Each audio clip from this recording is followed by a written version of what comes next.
multiplication, mais à droite. Il change tout, ou au milieu d'un... Pareil, c'est de la même chose. C'est incroyable. C'est extraordinaire. Je ne peux pas, pendant le peu de temps qui m'est imparti, là, c'est impossible que je vous explique tout. Mais pensez à cela, et surtout, voyez-le. Sentez que ça n'est pas moi qui vous parle, ça n'est pas ce vieux truc usé qui n'en peut plus. C'est la vie qui vous parle, la vie qui s'exprime à travers cette vieille voiture usée. Mais après tout, elle n'est pas si mal, puisqu'elle peut tout de même parler. Et je peux tout de même encore m'en servir. Quand je dis encore m'en servir, c'est la vie qui dit cela, c'est pas moi. Jeanne Guéné, c'est rien du tout. Jeanne Guéné, ça n'a aucune importance. C'est un costume. Un costume. Mais ce qui meut le costume, ce qui meut M-O-U-T, le costume à l'intérieur, la vie, c'est cela. C'est cela que nous partagerons tous. Il n'y a que la vie. Et la vie, c'est l'amour. Et l'amour, c'est Dieu. Dieu, naturellement, n'est pas un homme. J'ai dit l'autre jour, je sais que ça a beaucoup marqué, Marc Monon me l'a dit par la suite, parce que les gens ont beaucoup pensé cela, j'ai dit et je le redis, des vaches dans un champ, naturellement, elles ne pensent pas. Mais elles sont en train de paître. Si elles ne sont pas en train de paître, elles sont couchées. Et quand elles sont couchées, elles mâchent. Et à ce moment-là, il est bien certain, elles n'ont pas de mental. Alors, elles n'ont pas l'idée d'un Dieu. Mais si elles ont l'idée de quelque chose de plus haut qu'elles, c'est un taureau. Et les hommes font la même erreur. Les hommes pensent que Dieu est un homme. Mais Dieu n'est pas un homme. Dieu est une énergie. Et l'énergie de Dieu, c'est l'amour. Mais c'est plus fort que vous dites, mon Dieu, ici, mon Dieu, on ne dit pas mon grand architecte, mon absolu, vous vous rendez compte, mon Dieu, c'est ici. Là, à l'intérieur. C'est ce que je peux vous dire aujourd'hui.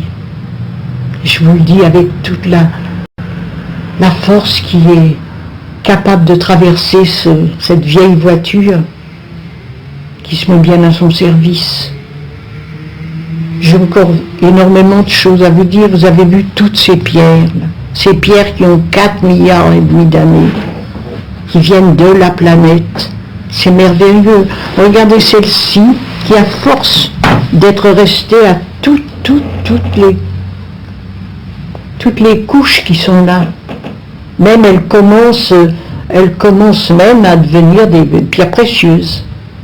Voyez, d'autres alors beaucoup moins importantes. L'autre là, celle-ci par exemple, voyez-vous, alors celle-là, je suis sûre que si on l'ouvrait, si on pouvait la fendre, elle est extrêmement lourde. Hein. Si on la fond, certainement il y a de l'améthyste là-dedans. Très certainement. Elle est très très lourde. L'autre est encore plus lourde là, c'est pareil. C'est extrêmement lourd. Extrêmement. C'est pareil.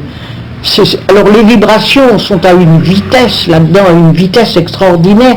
Celle qui est devant là, cette pièce, celle-là, c'est ma sœur qui me l'avait rapportée, elle se trouvait à Moscou, et elle l'a rapportée de la Volga, là. Elle est merveilleuse, cette pierre, j'aime la sentir, la toucher, elle est tout à fait ailleurs. La pierre me parle de tous ces milliards d'années, elle me parle de la vie. C'est de la vie c'est de la vie qui est ramenée comme cela. Alors vous avez celle-ci qui est tout à fait différente. Celle-ci, c'est de la pierre travaillée.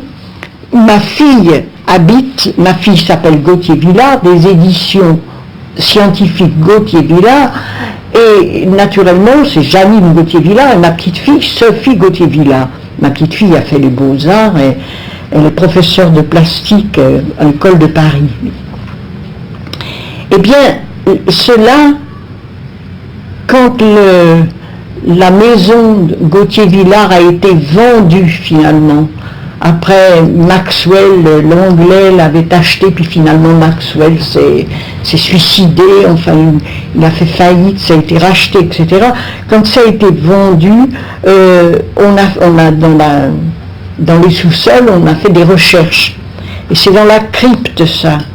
Eh bien ça, dans la crypte, on a trouvé, elle est lourde cette pierre-là, mais elle est, vous voyez, elle est travaillée des mains d'hommes. C'est un morceau de pilier dans la crypte. Eh bien, c'est la crypte des Grands Augustins.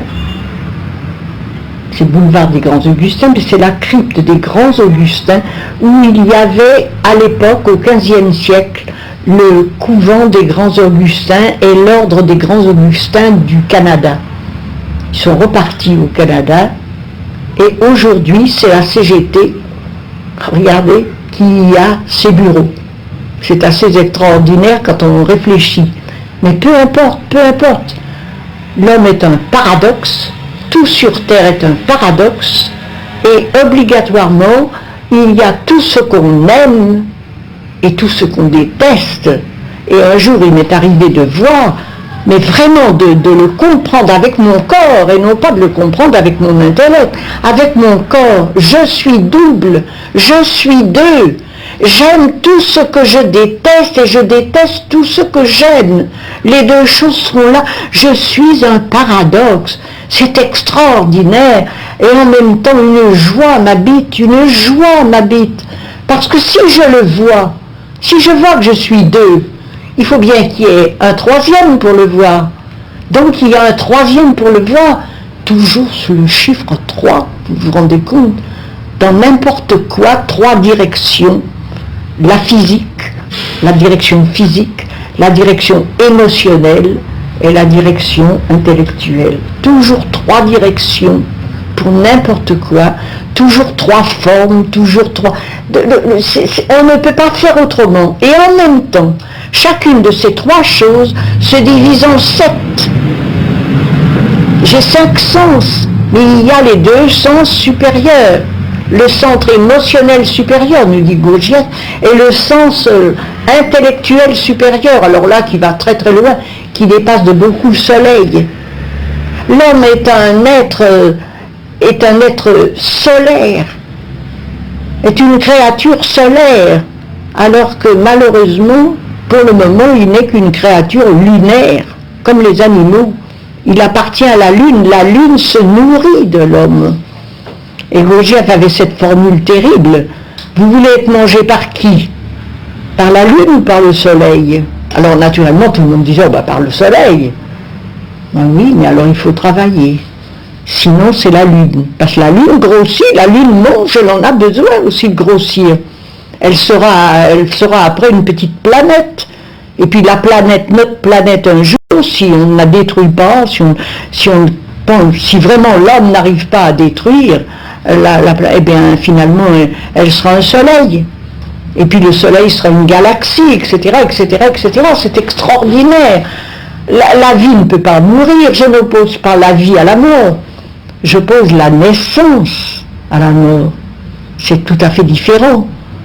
La vie ne peut pas mourir, elle n'a pas, c'est une impossibilité, elle est la vie, et la vie est l'amour, est Dieu. Quelle magnificence, quelle merveille. Alors vous voyez, j'ai ces 2 petits morceaux, par exemple, vous voyez, ces 2 petits morceaux de lave. Il y en a un qui appartient au volcan de la Réunion, là, et puis l'autre qui appartient au volcan de Vergne, parce que le Vergne a 60 puits. 60 puits, ce sont des bébés volcans. Je me souviens, toujours lorsque j'étais à l'Alliance française, eh bien, nous avions Arun Tazieff, nous l'avions demandé de venir, il nous avait expliqué que ces volcans, non seulement ils n'étaient pas morts, mais que c'était des bébés volcans qui n'avaient pas encore tout donné. Mais quand se montreront-ils dans 50 000 ans, dans 500 000 ans, vous savez, le temps n'a de valeur pour nous que durant notre existence. Mais autrement, la durée est une matière invisible, une substance. C'est une substance qui est une matière invisible que nous respirons. Nous ne nous rendons pas compte. Nous avons des respirations emboîtées comme des hologrammes. Alors la respiration de 4 minutes, la respiration de 24 heures, du jour et de la nuit, la respiration du mois, de 28 jours de la Lune, de la Lune autour de la planète, et puis nous avons la respiration de l'année de 365 jours, avec 6 mois la lumière qui monte, et 6 mois la lumière qui descend. Et toutes ces respirations sont emboîtées, et c'est un fractal, si vous voulez, c'est ce qu'on peut appeler un fractal maintenant, et Dieu sait que Roger Garel en parlait assez, mais restez au niveau du fractal. Au niveau, c'est une fractale, mais en même temps, c'est un hologramme. C'est un hologramme. C'est quelque chose d'énorme. Je sais que ça intéresse beaucoup de monde, je sais que... et puis il faut que ça intéresse beaucoup de monde. Nous avons besoin d'échapper à la Lune le plus possible pour aller plus loin, pour être des êtres solaires, pour retrouver la gravité. Alors nous connaissons dans le ventre de la mère, quand l'enfant sort, naturellement il y a le cordon. Alors il y a le cordon ombilical, mais il y a un autre cordon qui est à l'intérieur de notre colonne vertébrale et qui est à l'intérieur de notre moelle épinière. Et ce cordon, c'est le cordon de gravité qui nous relie directement au soleil. Et ce cordon, il n'est pas coupé par des chocs parfois terribles qui font vraiment des gens qui ne pourront plus marcher, il y a des gens qui existent comme ça, des gens même très bien, très intelligents et tout, mais qui sont obligés d'être dans une petite voiture, d'être attachés sur des planches ou sur des choses comme ça, ne peuvent pas parce que la moelle épinière a été coupée. Mais à l'intérieur de la moelle épinière, il y a l'autre. Il y a le cordon qui nous relie à la gravité du solaire. Là. Et là, il n'a pas été coupé.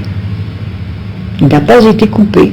Or, il y a une possibilité encore une possibilité de le ramener, mais avec beaucoup de travail, il faut, parce que, alors là, à ce moment-là, il vous est demandé de devenir conscient. Et conscient 24 heures sur 24, ça n'est pas rien. On n'est pas conscient, on est automatique. L'énergie, elle nous agit automatiquement, et très rapidement, elle fait tout le travail, est très bien fait, tout est vraiment bien fait, on écrit des livres. Je les ai écrits, moi j'ai fait des conférences, j'ai écrit des livres, j'ai parlé, oui, mais je savais cela, mais je ne le vivais pas. Le vivre, c'est énorme. Le vivre, vous m'entendez? Le vivre, c'est à l'intérieur de soi qu'il faut le vivre. Et cela, ça vous demande un effort énorme, bien sûr. Rien n'est donné pour rien. On doit payer pour tout. Alors ceux qui sont trop, qu'est-ce que vous voulez, ceux qui sont trop avides, ceux qui ont besoin avides de pouvoir, avides d'argent, avides de biens, tant pis, ils seront mangés par la Lune, hein. Après tout. Ils sont avertis, moi je n'ai plus le droit de le taire. J'ai besoin de le dire. C'est mon devoir avant de partir. Et j'espère que vous l'entendrez. Parce que sans cela, mon Dieu, que de gâchis sans cela. Permettez-moi de peut-être m'arrêter un peu. Je suis fatiguée. Merci beaucoup, Jeanne Ganel, pour ce moment exceptionnel.